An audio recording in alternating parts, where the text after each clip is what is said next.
Inspector General of Police promises safe return of the Kagara abductees amidst more worries in Niger State as gunmen killed one person again and 10 more people abducted.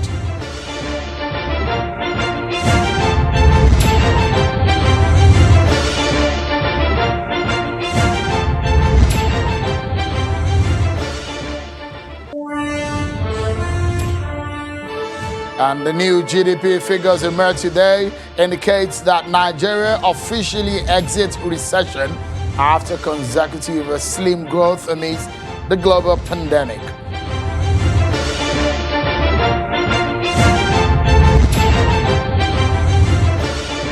Hello everyone and welcome to Politics Today live on Channels Television. I'm Sean Okimaloye in Lagos. Amidst the bad news and the sad stories comes one good news today. We will look at the implication of that good news. Stay with us everyone. Let's talk about party politics first and foremost. The People's Democratic Party PDP has today lifted a suspension over the House of Representatives Minority Leader Honorable Ndudi Elumelu and 6 other lawmakers in the Green Chambers. The main opposition party had suspended the 7 lawmakers since July 2019 over issues relating to the leadership and disagreement in the House of Representatives. The party maintains that it continues to recognize the PDP caucus of the House of Representatives as led by Honorable Kingsley Chinda and charged all members elected on the platform of the PDP to continue to participate in the activities of the caucus. But the party came out in a statement today released by Mr. Kola Ologbodiyan. Meanwhile, the House Minority Leader Honorable Elumelu has responded to the move by the party in lifting the suspension of the lawmakers. He says, quote, the PDP in the House of Representatives is one, and the PDP in the National Assembly is also one big family. With the distraction now firmly put behind us, we will work to unite everyone and our resolve and efforts to provide formidable opposition and leadership for a traumatized nation have gained even greater traction, end of quote. Let's go into some national stories regarding the nation's economy. Some good news for our economy. Nigeria has officially exited recession. Yes, it was a bad news last year that the nation's economy was slipping and drifting badly in the midst of the pandemic last year. The story was bad and gloomy, but after the release of today, the GDP figures shows that a growth of 0.11% on the 3 months between October and December of last year, that is the 4th quarter. The economy slipped into recession in the 3rd quarter of 2020 with a decline of 3.6%, having contracted 6.1% in the 2nd quarter, leading to Nigeria's 2nd recession in 5 years. Also tonight, we'll take a closer look at the incidents in Niger State in the nation's north-central region, where another abduction has yet happened after yesterday's incident.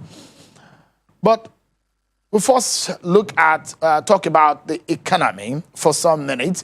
I have a former chairman of the National Economic Summit Group and an economist, Mr. Buka Kiari. He joins us from Lekki area of Lagos.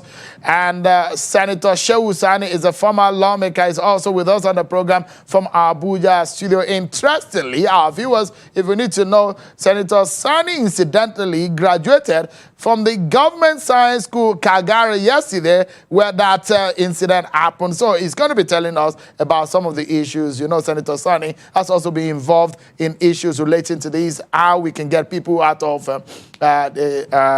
kidnappers. So let's turn our attention for a few minutes onto the issues of economy with Mr. Kiari. Thank you so much, Mr. Kiari. It's good to see you again.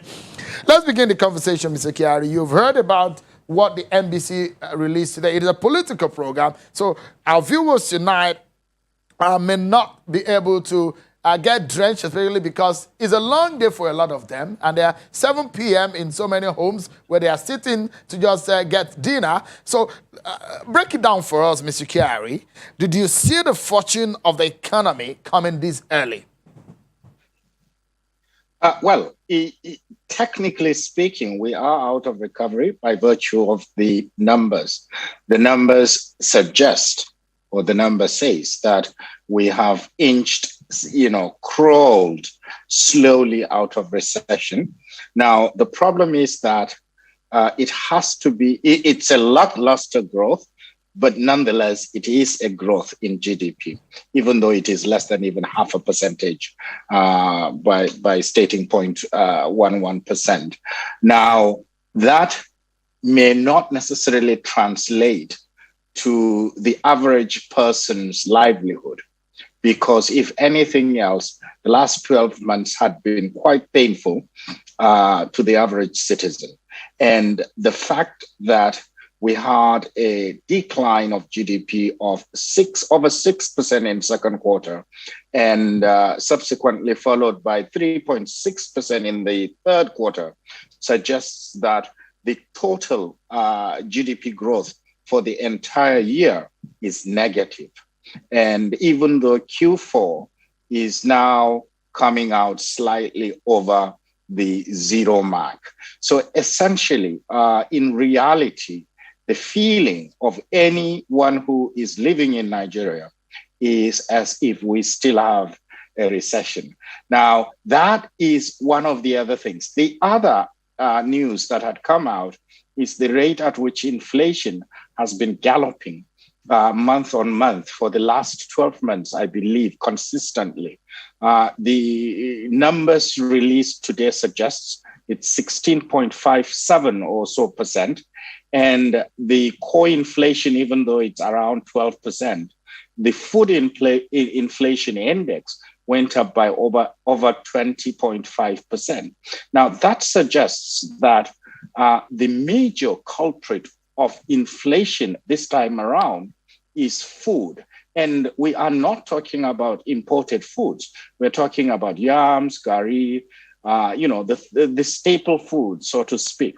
And that has an impact, huge negative impact on everybody's pocket. Now, the other thing is that why would there be so high a food inflation? And people, you may suggest that it might be because we have not been farming. With the security situation in the country, it has an effect on farmers going out to the farm and farming.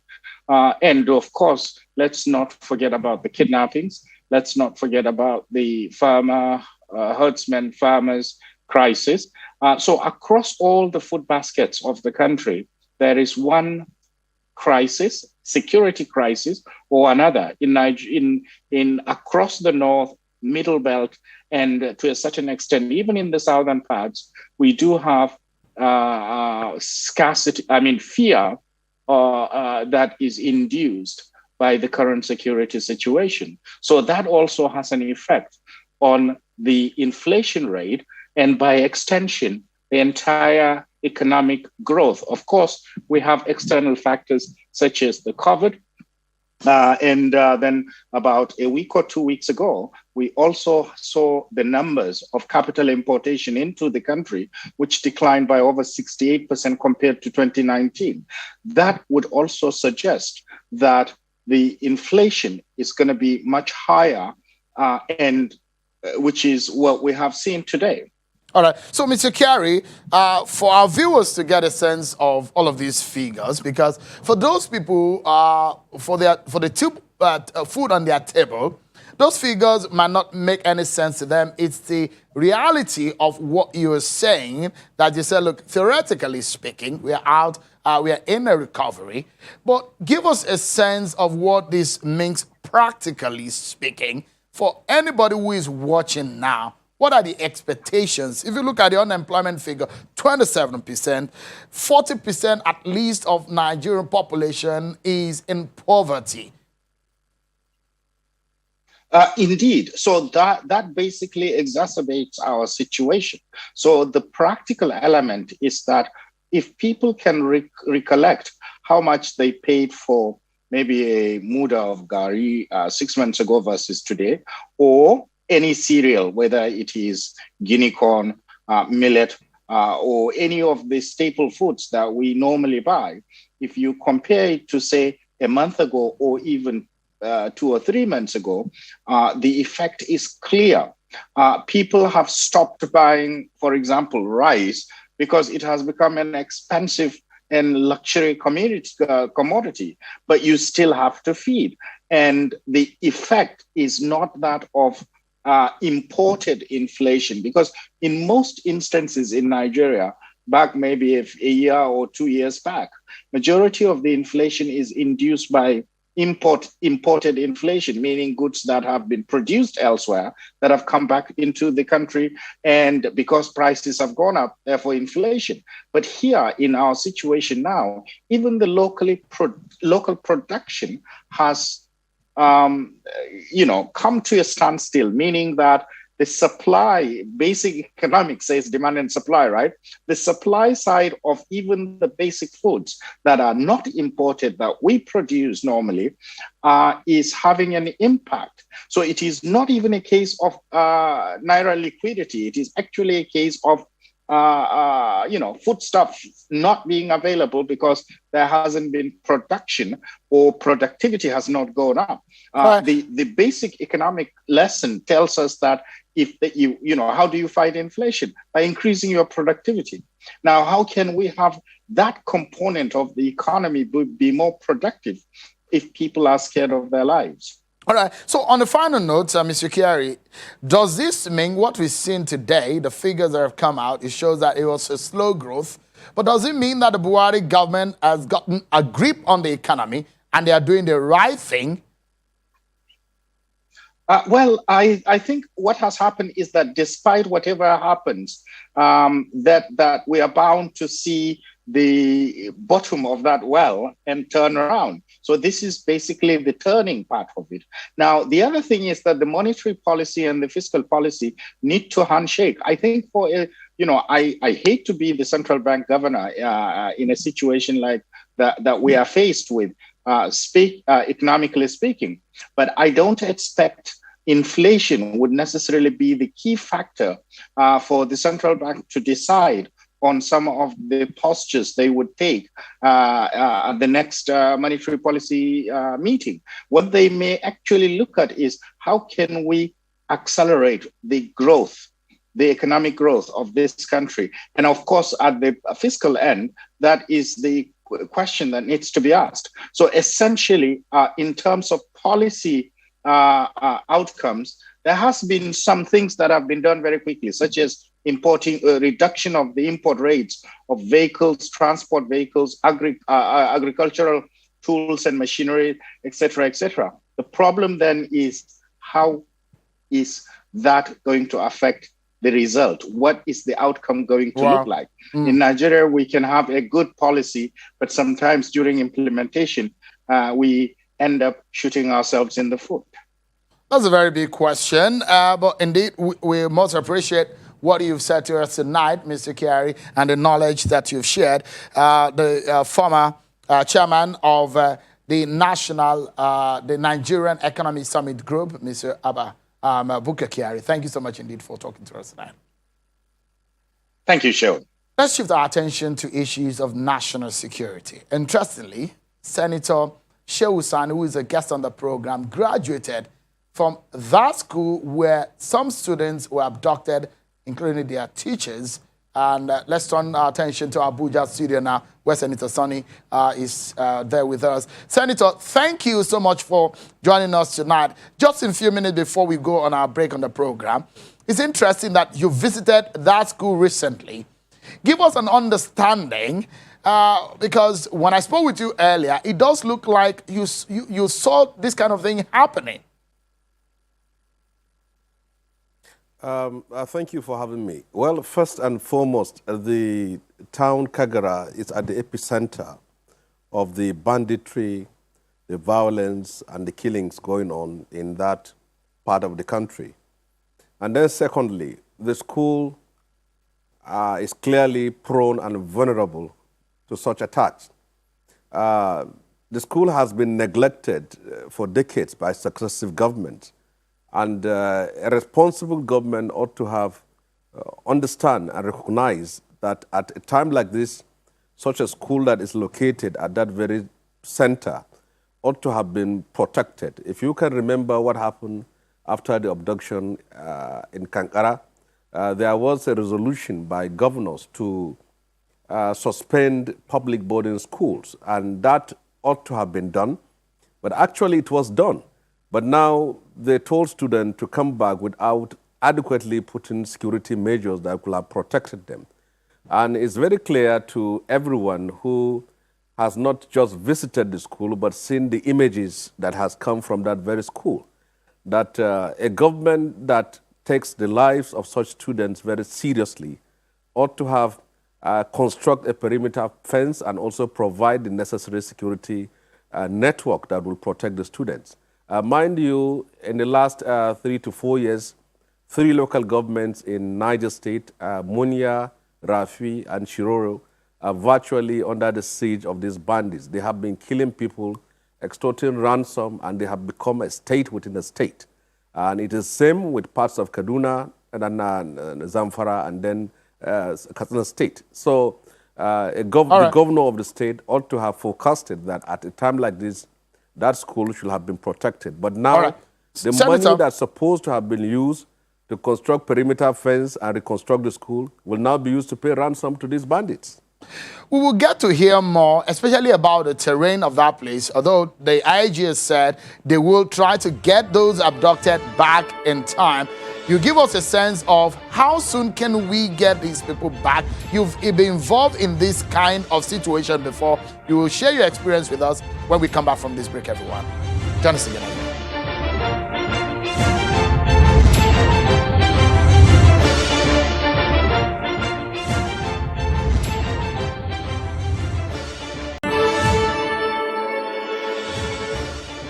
Thank you so much, everyone. Let's get back to the conversation quickly. Let's tell you that the Inspector General of Police has promised the safe rescue of those abducted.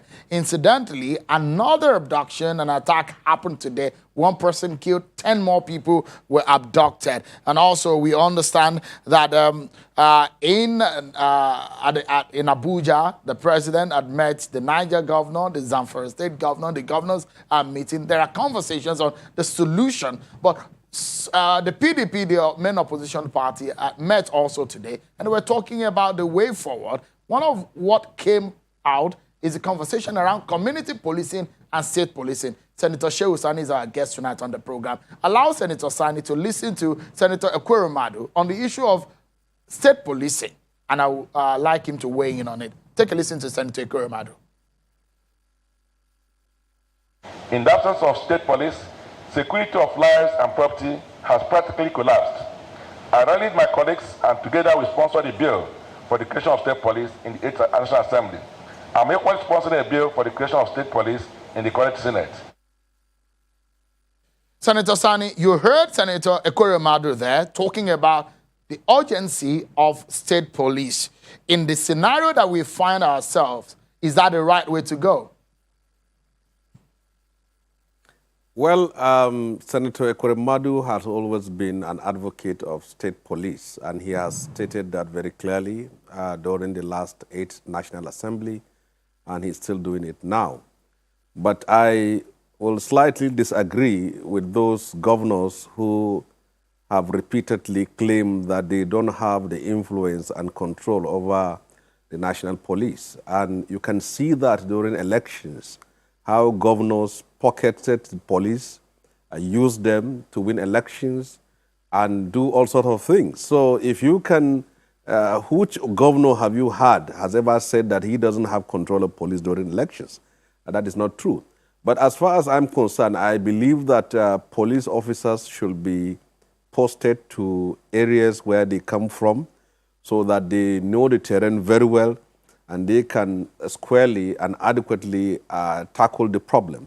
I have made a submission some time ago. I said between Kaduna and Abuja, there are about 37 villages.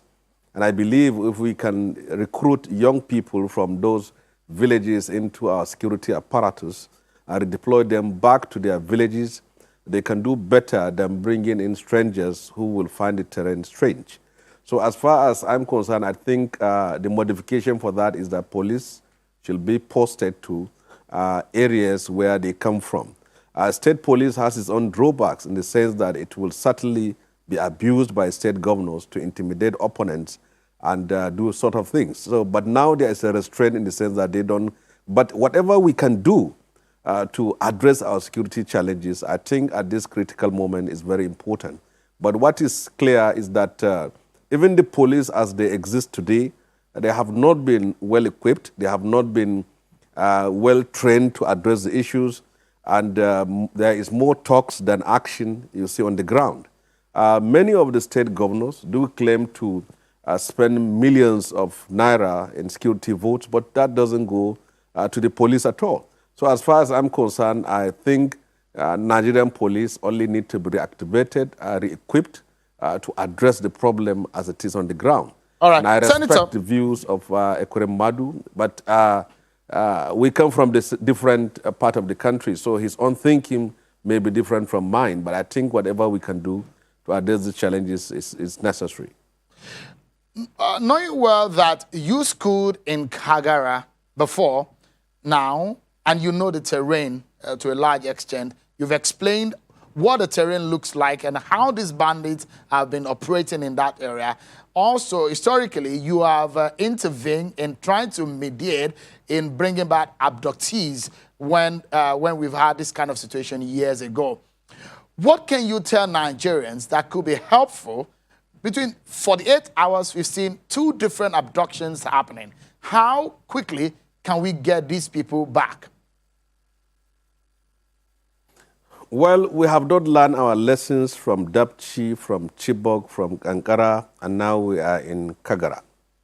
How we can get these boys out, there is no other way other than to receive the phone calls of those bandits who kidnap them and negotiate the way these boys can safely be returned back home. Kidnapping or abductions and violence has been a daily issue as far as Niger's east is concerned. And many villages have been displaced and they have moved to the local government headquarters. And that also stretches to Kaduna and parts of Zamfara state. You can use whatever you want to use, whether helicopter or Operation Puff Adder or whatever operation you will use against those bandits. But I think in the interest of the safety and for the lives of these boys, hold on with your bravado, with your helicopters and planes and what you want to use now, which you have not used it before the abduction, until these boys are safely negotiated out of danger. These bandits have nothing to lose if they will harm these boys. And the fact that the state has failed them, the government has failed them, the nation has failed them, we have refused to learn each time this abduction takes place until when it happens, then we resort to, our leaders resort to crucial meeting, critical meeting, indoor meeting, outdoor meeting, and all sorts of meetings that produce no result. So as far as I'm concerned, the boys should be negotiated out of danger, and whatever the authorities can do, they can do it later. Senator Shehu Sani, we indeed appreciate your interventions tonight. We hope that these people will return safely back to the country, to their homes and their families. That's our prayer tonight. Thank you so much, Senator Shehu Sani, for your time on the program. But that's how we'll leave it. Thank you so much, everyone, for watching. I'm Sean Kimale. Bye-bye.